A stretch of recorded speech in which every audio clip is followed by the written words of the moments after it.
भागवत गीता अध्याय 1।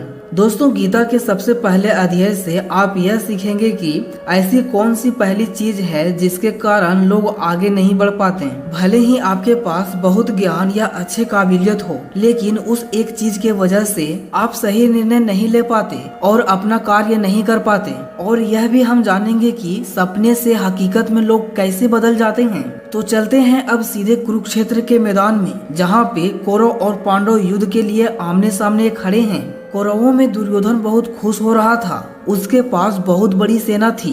गुरु द्रोणाचार्य थे, भीष्म पितामह थे, गुरु कृपाचार्य जैसे बड़े बड़े योद्धा थे। पांडवों की सेना में अर्जुन, भीम सहित पांचों पांडव, भगवान कृष्ण, अभिमन्यु, द्रौपदी के पांचों पुत्र आदि थे। अब यह युद्ध पूरी तरह से पारिवारिक युद्ध ही था। कौरवों और पांडवों के लिए गुरु द्रोणाचार्य और कृपाचार्य दोनों एक ही थे। दादा भीष्म भी एक ही थे। साथ ही साथ कौरव और पांडव खुद ही चचेरे भाई थे, लेकिन हर कोई जीतने के इरादे से आ रखा था। जब रणभूमि में जोर से युद्ध की घोषणा के लिए शंखनाद हुआ तो अर्जुन ने अपने सारथी भगवान श्री कृष्ण से कहा कि हे श्री कृष्ण, मेरे रथ को दोनों सेनाओं के बीच में एक बार ले जाकर खड़ा कर दो, ताकि मैं ये देख सकूं कि मुझे किनको मारना है। ऐसा सुन के भगवान श्री कृष्ण ने अर्जुन के रथ को कौरवों के सेना के सामने वहां पे ले जाकर के खड़ा कर दिया, जहां पर कौरव के सेना में अर्जुन के दादा भीष्म पितामह और गुरु द्रोणाचार्य खड़े थे। और गुरु द्रोणाचार्य ने ही अर्जुन को तीर चलाना सिखाया था। अर्जुन ने युद्ध के मैदान में जहां भी देखा वहां दोनों तरफ सिर्फ परिवार वाले ही नजर आ रहे थे। ये देखकर अर्जुन दुखी हुए और कृष्ण से बोले कि मैं अपने ही लोगों को या परिवार को नहीं मार सकता। मुझे इस राज्य के लिए तो क्या, अगर कोई तीनों लोग भी दे दे तो भी मैं ऐसा युद्ध नहीं करूंगा जिसमें मुझे अपनों को ही मारना पड़े। इस तरह अर्जुन पूरे दुखी होकर और अपने आप को कोसते हुए अपने धनुष को छोड़कर रथ में वापस जाकर बैठ गए। दोस्तों, गीता के पहला अध्याय से हमें यह सीखने को मिलता है कि वास्तविकता सोच से अलग होती है। हमें नहीं पता होता है कि जब हम कोई काम करने के इरादे लेकर जा रहे होते हैं तो वहाँ पे क्या हो सकता है। जब हम किसी बुरी चीज का सामना करते हैं तो संयम खो बैठते हैं और घबरा जाते हैं, और घबरा जाने के बाद हमारा ही असली रूप भूल जाते हैं। भले ही अर्जुन युद्ध कला में पारंगत थे, लेकिन युद्ध सिर्फ हथियारों को चलाना जानने से नहीं होता, उसके लिए इरादे भी चाहिए होते हैं। मैदान में आकर अर्जुन अपने ड्यूटी से ज्यादा फैमिली और गुरुओं से मोह हो गया। उससे फिर वो दुखी हो गए। वे युद्ध करने का निर्णय नहीं ले पाए। इससे यह भी सीखने को मिलता है कि जिंदगी में हमें हमारा कर्म करने से सबसे पहले रोकने वाला यदि कोई होता है तो वो है हमारा मोह।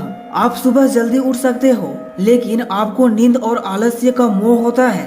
अर्जुन एक क्षत्रिय थे और युद्ध करना ही उनका धर्म था, और युद्ध करने में भी वो बहुत सफल थे, लेकिन वे मोह में आकर अपना कर्म भूल गए।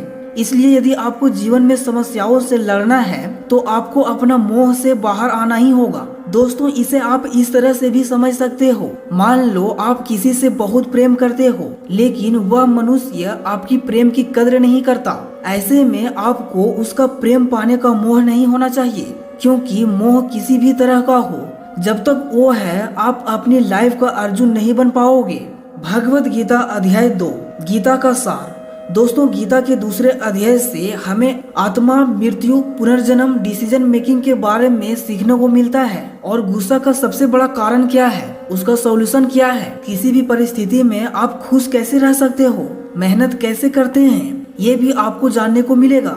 जब अर्जुन ने युद्ध करने से मना कर दिया तब सारथी श्री कृष्ण ने अर्जुन से कहा कि अर्जुन, ये तुम्हें अचानक से क्या हो गया। जिस तरह की तुम कमजोर बातें बोल रहे हो वो तुम जैसे महान योद्धा के मुंह से बिल्कुल भी अच्छी नहीं लगती। इसलिए इस मन की कमजोरी को छोड़कर युद्ध के लिए वापस खड़े हो जाओ। अर्जुन बोले कि मैं किस तरह से अपने ही गुरु द्रोणाचार्य और दादा भीष्म पितामह को मारने के लिए अपना धनुष उठा सकता हूँ, क्योंकि ये तो मेरे लिए हमेशा से ही भगवान की तरह रहे हैं। इस युद्ध को करने से अच्छा है कि मैं भिखारी बन जाऊं, क्योंकि यदि मैं अपनों को ही मारूंगा तो मेरी जीत में भी हार होगी। मैं सही और गलत को नहीं समझ पा रहा हूँ, इसलिए मेरा मार्गदर्शन करो कृष्ण। श्री कृष्ण मुस्कुराकर अर्जुन को देखने लगे।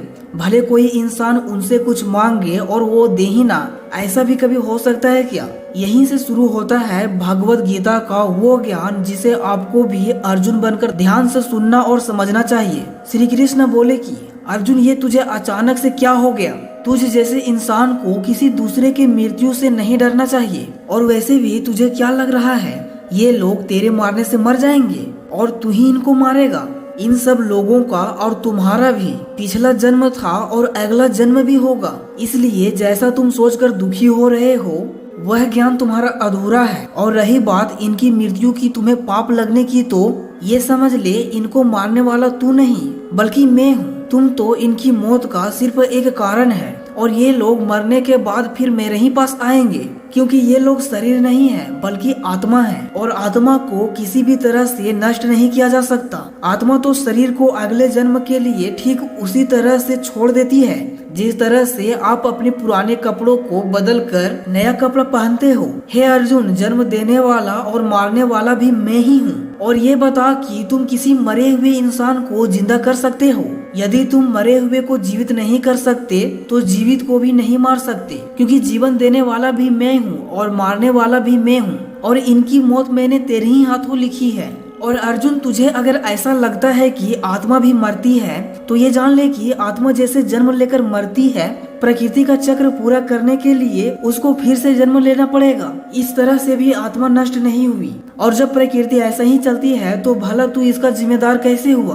अर्जुन, जिस क्षत्रिय को अपने जीवन में युद्ध करने का अवसर प्राप्त होता है वो न केवल भाग्यशाली और बल्कि उसका धर्म और कर्म ही युद्ध करना है। और अगर तूने ये युद्ध नहीं किया तो इसका मतलब यह होगा कि तूने अपना धर्म और कर्म अच्छी तरह से नहीं निभाया और इसीलिए तेरे नाम के साथ कलंक जुड़ जाएगा। और तेरे जैसे अर्जुन के लिए तो कलंक उसके मौत से भी बड़ा है। जो लोग तुझे सम्मान दिया करते थे वही लोग तेरी बहुत बुराइयां करेंगे, तेरी वीरता पर सवाल उठाएंगे। इसलिए तू अर्जुन सुख दुख हार जीत और फायदे नुकसान को छोड़कर अपने विचारों को अस्थिर कर और युद्ध के लिए धनुष उठा, जिससे या तो तुम युद्ध में मारा जाकर मेरे ही शरण में आएगा या फिर विजेता बनकर धरती पर ही सुख भोगेगा। हे अर्जुन, तूने आज तक जितना भी सीखा है वो मेरे इस ज्ञान के आगे बहुत छोटा है। तुम काम करने के पहले ही उसका परिणाम के बारे में सोच लेते हो, जबकि तुम्हें ये जान लेना चाहिए कि फल देने वाला मैं हूँ और कर्म करने वाले हो तुम। तुम अपना कर्म करो, मैं अवश्य ही अपना काम करूँगा। इस बात पर अर्जुन ने श्री कृष्ण से सवाल किया कि आपने मुझे अपने विचारों को अस्थिर यानी कि अपने इमोशन और थॉट को कंट्रोल करने को कहा है, तो ये मैं कैसे करूं? इस पर श्री कृष्ण बोले कि जो व्यक्ति अपने मन के सभी इच्छाओं और अपने सभी कर्मों के फल के बारे में सोचना बंद कर देता है वही स्थिर बुद्धि कहलाता है। ऐसे व्यक्ति को खुद के साथ बुरा होने से ना तो दुख होता है और ना ही किसी अच्छे काम में खुशी होती है। जिसके मन से हर प्रकार का डर भावना और क्रोध नष्ट हो गए हैं, जो शुभ अशुभ के चक्कर से बाहर निकल गया है, जो इस प्रकार से अपनी इच्छाओं को बस में कर लेता है जैसे कोई कछुआ खुद में ही खुद को समेट लेता है, उस मनुष्य की बुद्धि स्थिर हो जाती है।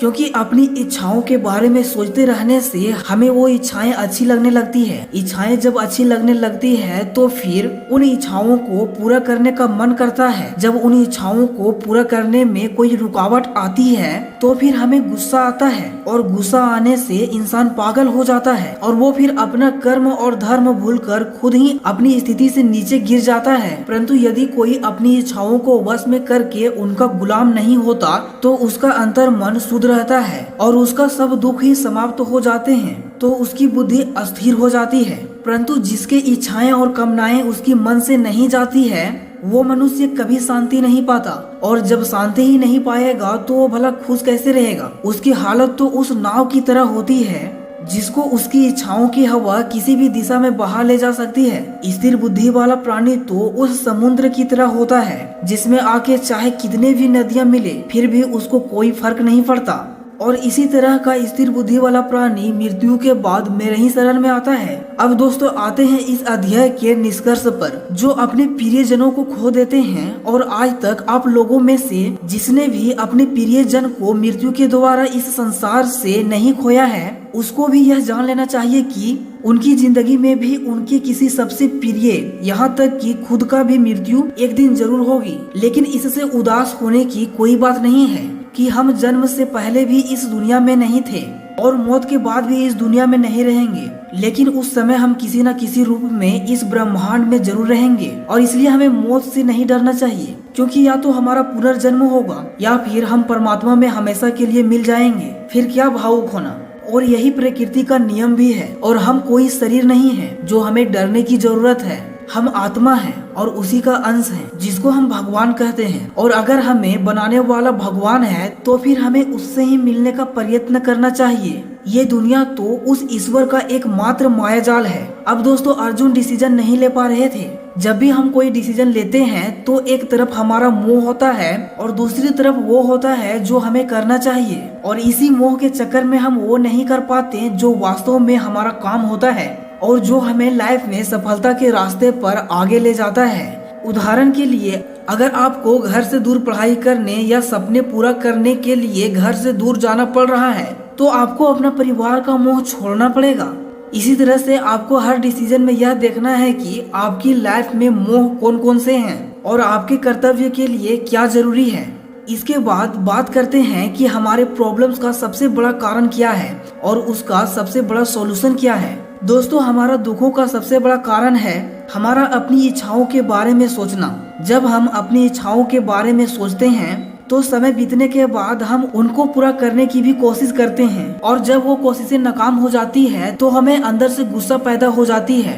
और गुस्सा ऐसी चीज है जिसको अगर किसी ने शरीर छोड़ने के पहले नहीं छोड़ा तो कभी आप जीते जी खुश नहीं रह पाएंगे। आप हमेशा अपने आप को समस्याओं से घिरा हुआ पाएंगे, क्योंकि ये दुनिया तो सिर्फ आपका ही रिफ्लेक्शन है। अब आप यह भी बोलोगे कि अगर जिंदगी में कोई इच्छा ही नहीं रहेगा तो सफलता प्राप्त कैसे होगी, नाम कैसे कमाएंगे। तो दोस्तों, इसके बारे में भगवान श्री कृष्ण ने कहा है कि सबसे पहले आप अपने कर्म को पहचानिए, यानी कि आपके लिए ऐसा क्या करना जरूरी है जो आपको आपका लक्ष्य प्राप्त करवाए, और उसके बाद सफल होने की उम्मीद और असफल होने की डर मन में पैदा किए बिना अपने काम को ऐसे करें जैसे वो काम आप नहीं बल्कि खुद भगवान कर रहे हैं। और इस तरह से आपकी हिम्मत नहीं टूटेगी, क्योंकि आपको यह लगेगा कि ये काम मैं नहीं बल्कि मेहनत भगवान कर रहे हैं। और इस तरह से आपकी हिम्मत कभी नहीं टूटेगी कि आपको यह लगेगा ही नहीं कि मेहनत आप कर रहे हैं। तो दोस्तों, इस वीडियो को अधिक से अधिक शेयर करें और जानकारी अच्छी लगी हो तो चैनल को सब्सक्राइब करके ऑल वाले बटन के ऊपर प्रेस करें, ताकि मेरे हर एक वीडियोज की नोटिफिकेशन आप सभी तक पहुंचता रहे।